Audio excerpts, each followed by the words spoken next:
Hi, Founder fans. Jason here. And today's founder is John Hoskins Stone, a man who was twice wounded as an officer in the Continental Army before later becoming governor of Maryland. Now, Hoskins originally signs on to the Continental Army from Maryland as a lieutenant serving under Colonel William Smallwood.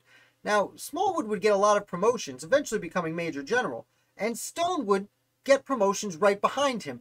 This is largely due to impressing George Washington, though it didn't hurt that John Hoskins Stone, his brother, Thomas Stone, was not only in the Continental Congress, but a signer of the Declaration of Independence, which helps. Either way, Stone served in the field. Unfortunately for him, his promotions would run out when, at the Battle of Germantown, he shot in the ankle. Doctors thought he might not ever walk appropriately again, and truthfully, he would maintain a limp for the remainder of his life.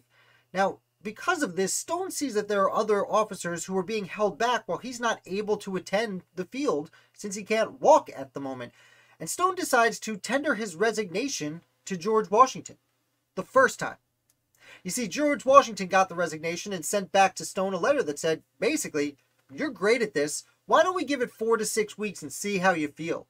And luckily, Washington did this because 4 to 6 weeks later, John Hoskins Stone felt better, and he went back and joined the Continental Army.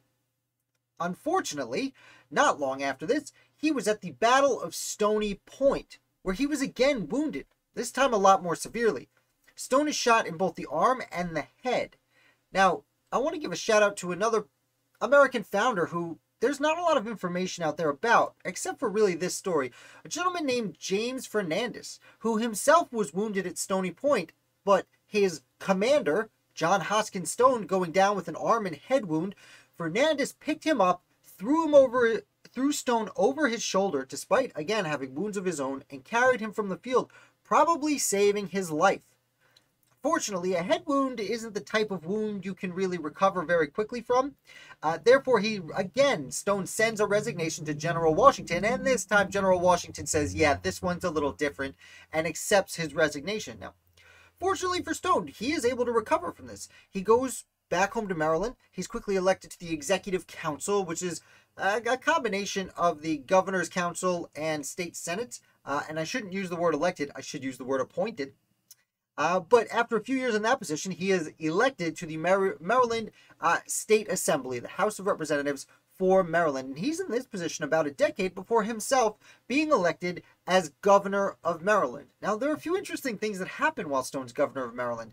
First of all, from our perspective, probably the most important thing is George Washington becomes president and is trying to build what would become Washington, D.C., but they don't have a lot of money. John Hoskins Stone, as governor of Maryland, is able to secure the financing to essentially pay for Washington, D.C., or loan the federal government money to pay for Washington, D.C. Of course, loans get paid back with interest, wink, wink, but he does get that money and helps get the capital to build the Capitol. I'm funny.